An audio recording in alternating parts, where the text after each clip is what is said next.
Peace. Good afternoon. Hope you guys are having a wonderful weekend. With that, I'd like to welcome you back into another edition of the Foul Playland. As always, I'm your Foul Player. Wanted to make a follow-up video to a video that I made before regarding if there was any smoke to the fire of Steve Cohen having been embroiled with this Gamestop gate, as they call it, whatever they call it, and if that being the reasoning behind him not locking the deal in with Trevor Bauer at this present time. I'm part of a lot of Met fans group on Facebook, and in typical Met fan fashion, there's a lot of negativity floating around with the lack of signing, I guess, that's been happening. Maybe a month ago, with the fact that they signed James McCann rather than signing JT Realmuto. And in a large sense, I don't blame Met fans for being so dour on the franchise because of what we've endured for years. I mean, since I've been walking this earth, it's very hard being a Met fan. But with that being said, I mean, I think there's a way in which Met fans amalgamate a lot of these issues and kind of blur the timelines, maybe purposely,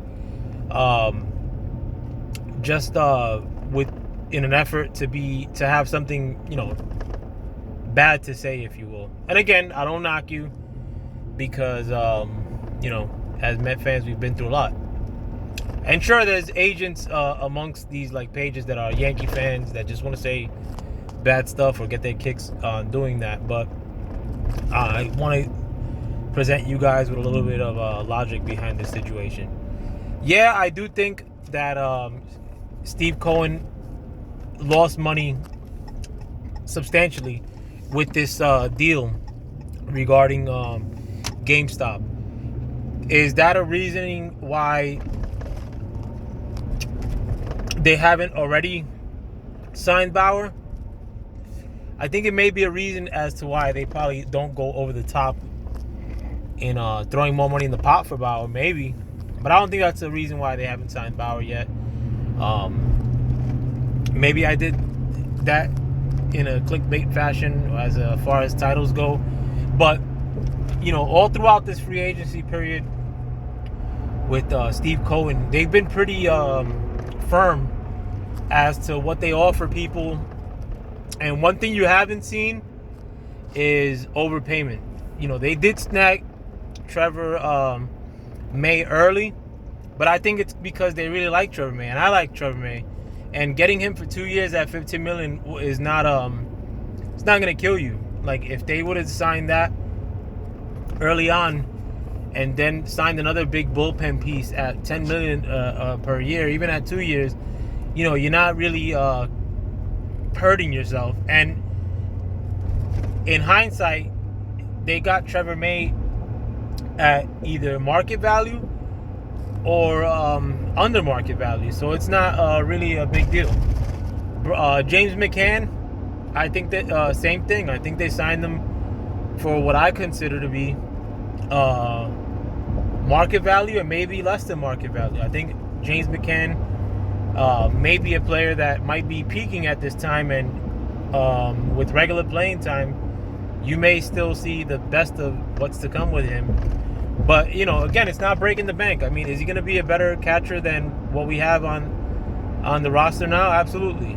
Is $40 million for 3 years for a James McCann, who's going to be your best catcher in a decade or more, going to make or break the team? Absolutely not.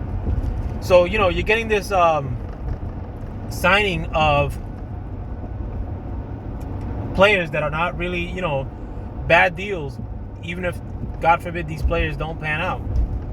Now, the Springer saga happened before this GameStop thing came to light. And on top of that, too, what Springer ended up signing for I didn't want to sign Springer for. I mean, I would have liked to sign Springer at 120 million and 5 years. 100, even if we got him for 150, would I have cried? No. I mean, I think Springer's a fine player, but the fact that he played with the Astros during the sign stealing scandal, there is that lingering question of whether that attributed to his good years with Houston. Maybe it didn't, but who knows? But to sign him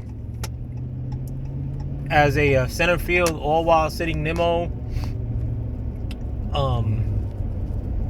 because you signed them for a lot of money that I think might be a little bit above market value. I think that not reminiscent from what I've seen of a James Cohen signing.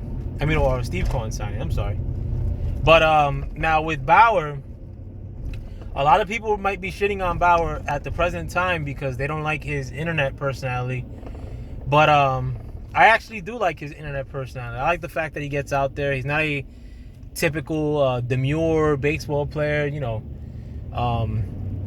but getting a top 10 pitcher in today's market for 4 years at 35, let's say, even though like the rumors are that he's been offered less than 35 million a year, that's kind of a steal. I mean, no matter what. I mean, a lot of people say that Bauer only had 2 good years, but his quote unquote bad years, it's not like he's like pitching with a 5 ERA. I mean, Bauer's been a career around 3 guy, and he's just seemingly putting together pitching with some brains behind it, and you may still see the best days ahead for him. But in a regular market, Bauer would have offered like 7 years, coming off a Cy Young.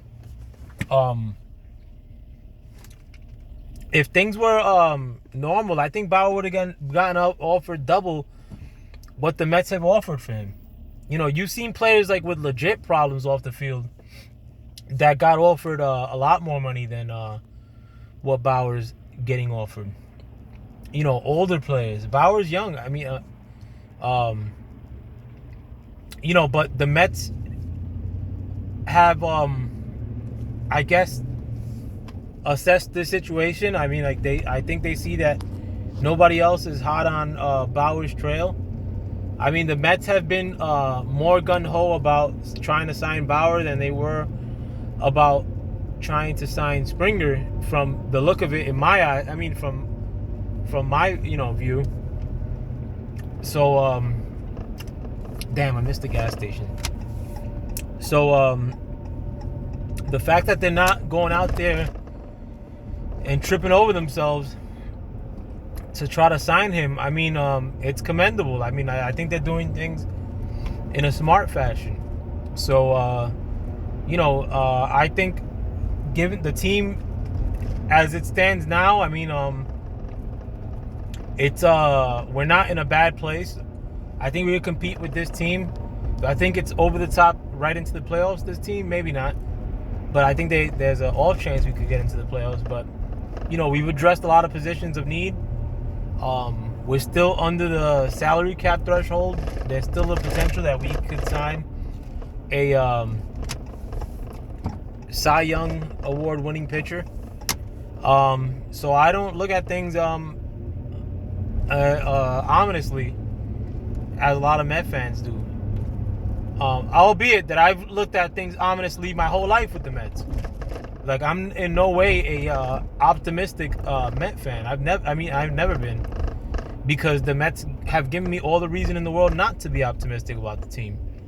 Or the Wilpons have given me all the reason in the world not to be optimistic about the team. But it seems like we're in a new era with Steve Cohen, and I hope, for my sake, that this GameStop thing doesn't completely decimate his finances, or if it does, like for him to start selling his extensive art collection to try to balance some of the losses that he's taken. But I think we're in good hands where we stand. And I don't want to hear like no bullshit. Like, if we do sign Trevor Bauer, that we should have signed Springer, or we should have signed this guy. We're signing the second best catcher available in a really good catching market as far as free agents go. We've probably signed the third best reliever available in a really good reliever market. And if we sign the best pitcher in coming off of Cy Young,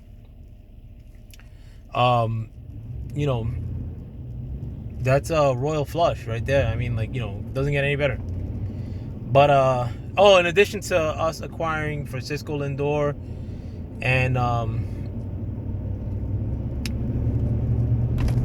our starting pitcher Cookie, I forget his name off the bat. But we're in good hands right now. We're addressing areas of need, and we're not breaking the bank to do so. But let me know what you guys think. With that, I'm out. I hope you enjoy the rest of your weekend. Peace.